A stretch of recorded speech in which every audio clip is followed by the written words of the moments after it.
The Crystal McDowell case, a murder lost and found in the storm. In Baytown, Texas, a suburb of Houston, Crystal McDowell was a force of nature. A 37-year-old mother of two, she radiated a spirit that drew people in, a blend of determination, beauty, and infectious energy. Crystal always had a great spirit about her, a friend recalls. She knew what she wanted, and she went for it.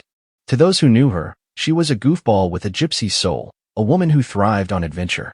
As a flight attendant for a decade, she'd crisscrossed the skies before settling into a new career as a real estate agent.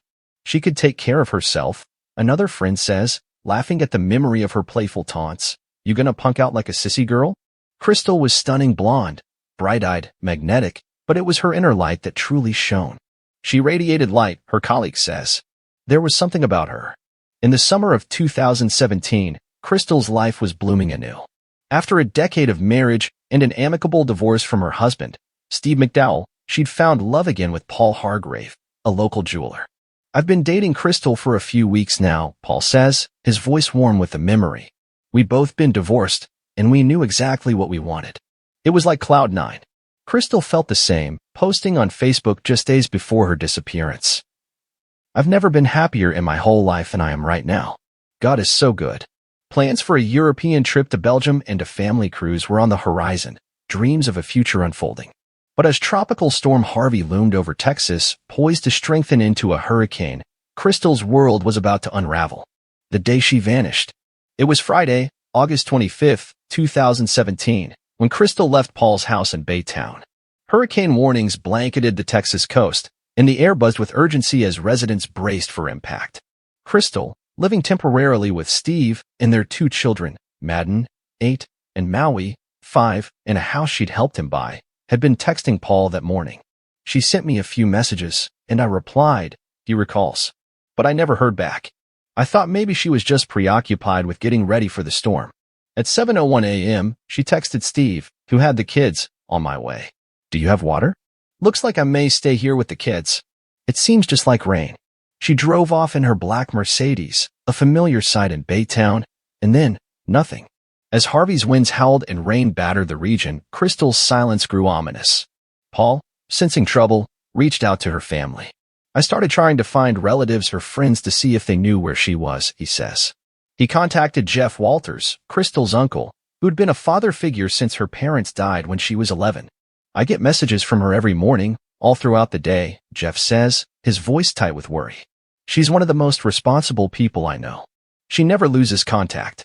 When no one could reach her, Jeff called the Chambers County Sheriff's Office. My niece, nobody can get a hold of her, he pleaded. I'm really concerned.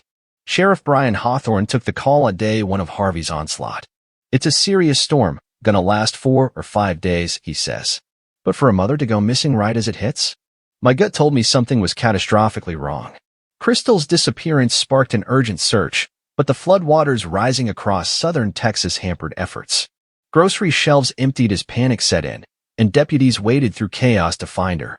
We're hampered by the flooding, Hawthorne admits, but we're as aggressive as ever trying to locate Crystal McDowell. A community in crisis. Crystal wasn't the type to vanish. I knew she wouldn't run away, Paul says. She'd never leave her kids. Sheriff Hawthorne, a father himself, agreed. Mothers don't leave their children, he says. There's never a good time for someone to go missing, but the timing was terrible. Harvey dumped 32.9 inches of rain on Baytown, turning streets into rivers and homes into wreckage. The house is totaled, my furniture is totaled, a resident laments. Yet amid the devastation, investigators pressed on. District Attorney Cheryl Leak marvels at their resolve. We had deputies flooded out of their homes. One investigator lost everything. Our Texas Ranger and his wife were displaced. And yet they showed up every day, looking for this woman. The sheriff's office zeroed in on 3 men. Paul Hargrave, the new boyfriend, Steve McDowell, the ex-husband, and Jeff Walters, the vocal uncle. You've got the boyfriend, the ex-husband, and then the uncle making such noise, Hawthorne says. I started thinking about all of them. Each had a connection to Crystal, and each faced scrutiny as the storm raged. Jeff Walters was emotional, almost frantic. Our main objective is to get Crystal back home, he insisted, reporting her missing and rallying the family. But his zeal raised red flags. He kept getting in the way, Hawthorne says. He went through Crystal's townhouse with other relatives, potentially tainting evidence. The family even hired a private investigator, a move Hawthorne dismissed. "This isn't a game to us," he snaps. "You don't bring in some amateur super sleuth wannabe in the middle of a missing persons case." Steve McDowell, a shipping manager, had shared 10 years and 2 kids with Crystal before their June 2017 divorce. It was amicable, or so people thought, Leak says. Steve claimed Crystal was due to pick up the kids that morning but never showed. At 7:01, she texted, "On my way," he told deputies. Later, he showed Jeff a supposed 9:30 a.m. text from Crystal saying she'd changed her mind and would take the kids to Dallas. "It didn't sound like her," Jeff protested. "Nobody heard her voice. Something wasn't right." Steve painted their split as painless. "He told us they were fine," Hawthorne says. "He didn't mind the divorce. Everything was hunky-dory." Paul Hargrave, meanwhile, was the last to see Crystal alive. "She left my house in Baytown around 7:10 a.m., he says, security footage capturing her walking through his living room at 7:09. She seemed happy, in love. But Paul's failure to share that footage with police, opting instead to give it to the media, drew suspicion. Why turn it over to reporters but not my investigators? Hawthorne wonders. It took us days to get it. Every hour that ticked by, he became a person of interest. A car in the chaos. The investigation stalled as Harvey's floodwaters crippled Houston. Some thought it was Steve, others couldn't get over Jeff, and I was still looking at Paul, Hawthorne says. Then, a break. A friend spotted Crystal's black Mercedes in a Motel 6 parking lot. "I'll give the family credit for finding that vehicle," Hawthorne admits. But what deputies found was baffling. "The car was unlocked, keys on the console," he says. "Very odd. My captain said, it feels staged, set up for someone to take it." The flood had thwarted that plan, trapping the car in waterlogged isolation. Towing the Mercedes was a logistical nightmare, and processing it was delayed by swamped crime labs. Majors, captains, investigators, their homes were underwater, Leak says. It was chaos.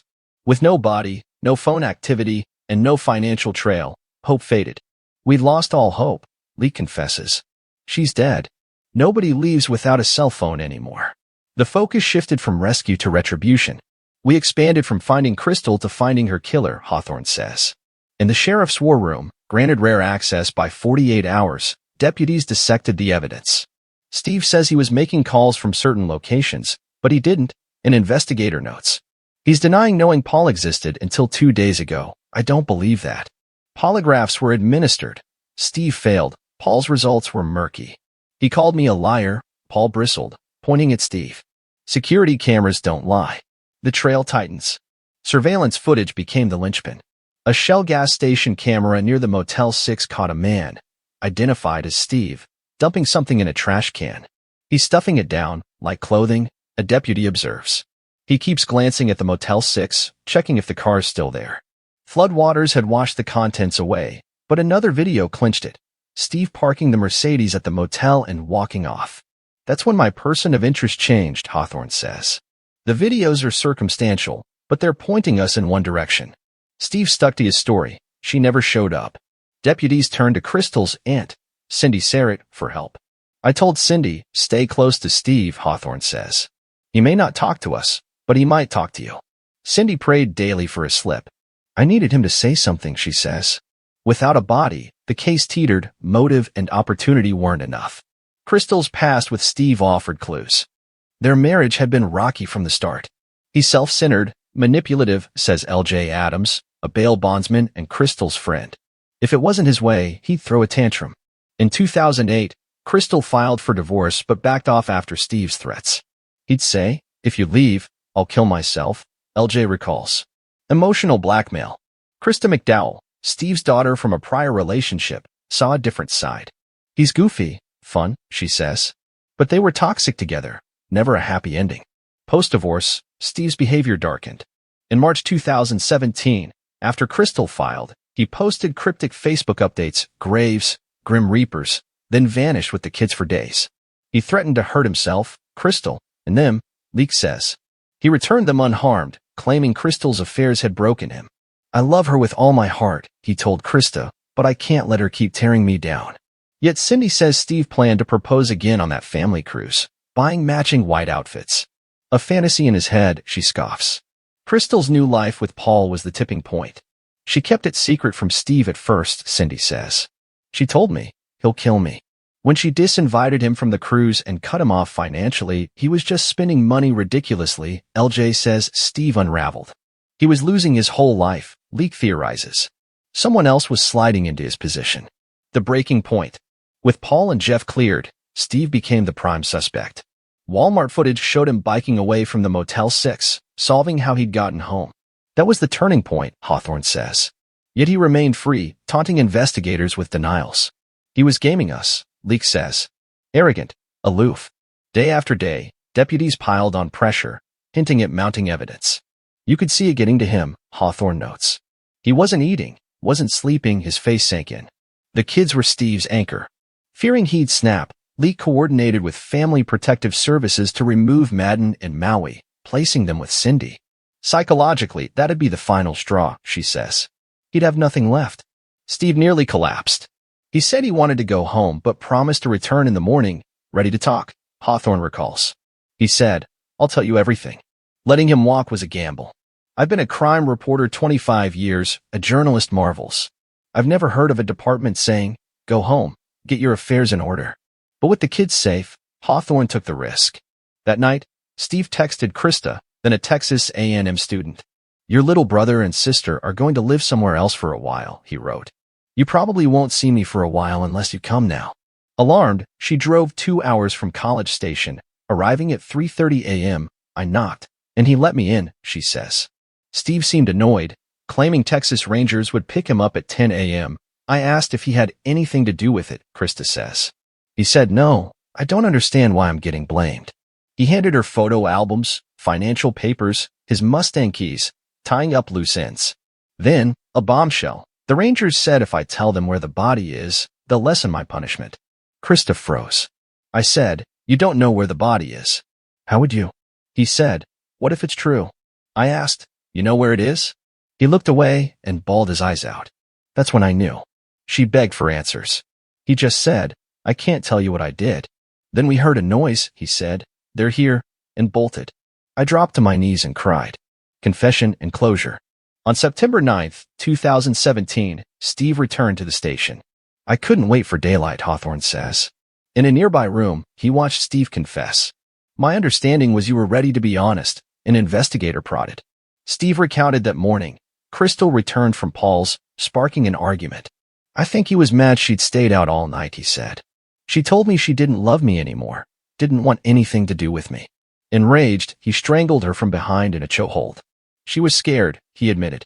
I told her basically that, and then she was gone. He wrapped her in trash bags, drove her Mercedes to the Motel 6 the next morning, leaving the kids alone, and dumped her body in a wooded area off an access road near his house. I thought her trash bags, he mumbled, the memory disjointed. Biking home sealed his cover-up. Leading deputies to the spot, he stood by as they hacked through dense foliage. The terrain was tough, an investigator says. Clearing trees and limbs to bring her out was grueling.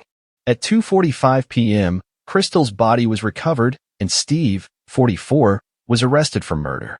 If he hadn't told us exactly where she was, we'd never have found her, Hawthorne says. At trial in June 2019, Steve claimed it was sudden passion, a spontaneous act during a hug gone wrong, potentially reducing his sentence to 2 years. Leak countered, this was premeditated, without a doubt. He decided, if I can't have her, nobody can. After 5 days of testimony and 3.5 hours of deliberation, the jury convicted him of murder, sentencing him to 50 years. They made the right decision, Leak says. He'll serve at least 25 before parole. I hope he never makes it out. The aftermath. Crystal's children became the case's silent victims. Cindy broke the news to Madden and Maui. We found your mommy. She's in heaven. Your daddy's in jail for taking her life. Madden, 8, took his sister's hand. I can deal with this, he said. I love you, Maui. I'll always take care of you. Krista, reeling from her father's betrayal, vowed to step up. They have no one, she says. I need to be the person they look up to. The kids now live out of state with a family friend seeking custody, Steve eligible for parole in 2042. Crystal's light, her goofy charm, her love for her kids, her zest for life was extinguished, but her legacy endures. She wanted a wonderful life, Cindy says. The kids will be okay. I know they will. In a storm that tested a community's limits, justice emerged from the floodwaters, a bittersweet triumph for a woman who deserved so much more.